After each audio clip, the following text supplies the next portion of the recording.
Well, I asked you the question last week, like, how do you feel as a Giants fan with your quarterback situation? Basically not too good. No. Do you feel any better now that Jameis Winston is in the fold? I do feel a little bit better. I do, for entertainment purposes, like for all things, whether it's our great opening with all the clips and getting to hear him on the nightly news here in the New York area or all of that. And as a player, he is exciting, right? I know he's not the end-all, be-all answer for the New York Giants, but if you told me, hey, we don't have our guy, it's just not going to be there this year, we got to go into the year with somebody here that's out there available, Jameis Winston would be on the short list of guys that I'd want as the quarterback of the New York Giants.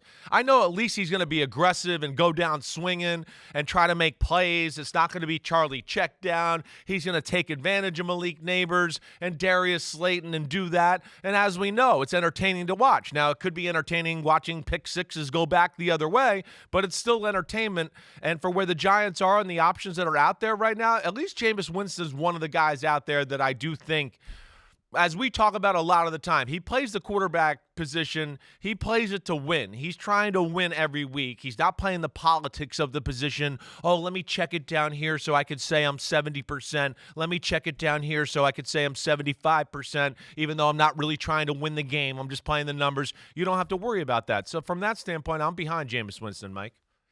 Yeah. And he's definitely exciting. And something has happened in the past few years to make Jameis who he is now. I don't know what it was. I don't know if eating the W when he leaned into that. Remember the game? It was a Saints-Bucks game, I believe, and they were interviewing Drew Brees. It was an NBC game, and here comes Jameis doing the eat a W off to Drew Brees' left. Right. Like, he completely owned that moment, and he realized, I am who I am. I'm going to be who I am. I'm going to say what I believe. I'm going to attack football with passion. I love it. You never know when it's going to go away. He was a 5-year starter in Tampa Bay before he was on the bench for 4 years in New Orleans. You never know when that moment is going to end, so I'm going to live it, I'm going to love it, and I'm going to embrace it.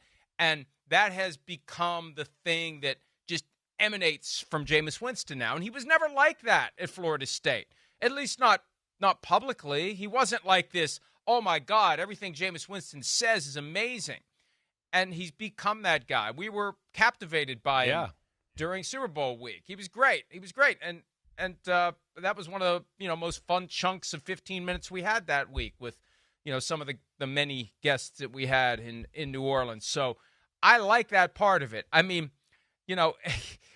especially when you compare the personality to Daniel Jones. And look, Daniel Jones is who he is. He's not trying to be somebody who he isn't. But one guy is just kind of there, and the other guy is everywhere. That's right. And now you got Mr. Everywhere in New York. Yeah, Mr. Everywhere. We do have weapons at wide receiver to where we'd want to push the ball. Daboll does have that type of offense. We've seen him do that even with Daniel Jones, who wasn't the best deep ball thrower, or back to his Josh Allen days. So from that standpoint, I like it. If you talk to people around football and you got into Jameis Winston in that conversation, and I think you've heard me say this before, even back to the last time he was a free agent, people watch him and study him, and they see his best and go, it's phenomenal. It's starting high-end starting quarterback caliber type play when he's at his best.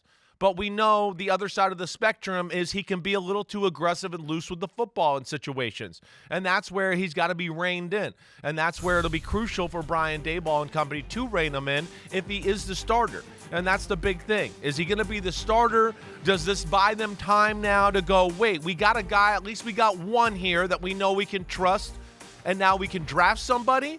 Or is this more of a, hey, we got somebody too we can trust here, but we're going to sign a veteran on top of that and maybe have two good veterans with Tommy DeVito being third, and maybe we draft a quarterback somewhere in the mid-rounds? I just don't know the Giants' plan of attack right now, but this gives them some flexibility at least with Jameis Winston. I think there's that there.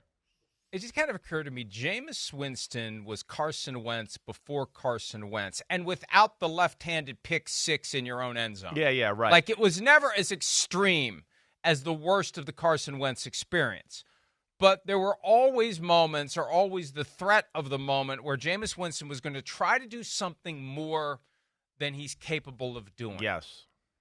And that would be the thing you remember from 2019, you don't remember 5,109 passing yards. You remember 30 interceptions capped by the pick six in overtime that we saw coming in the Bucs-Falcons game because he was at 29 and they went to overtime, and I said, oh, no, he's going to throw a pick six and he's going to get to 30. And boom, first drive, 2 minutes later.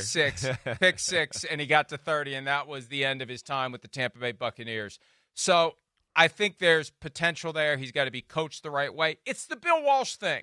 I may have said this on Friday to Michael Hawley or to you on Thursday, possibly both. Peter King said it all the time. Bill Walsh, if he saw a guy do something, he could coach him to do it all the time. Implicit in that is I can coach him to not do that bad thing. Yeah. And that's what Jameis Winston needs. But you touched on the question of where does he fit? Right. Because a 2-year, $8 million contract does not scream QB1 No. in today's NFL. Hi, it's Mike Florio. Thanks for watching PFT on YouTube. Hit subscribe for the latest news and analysis from Pro Football Talk.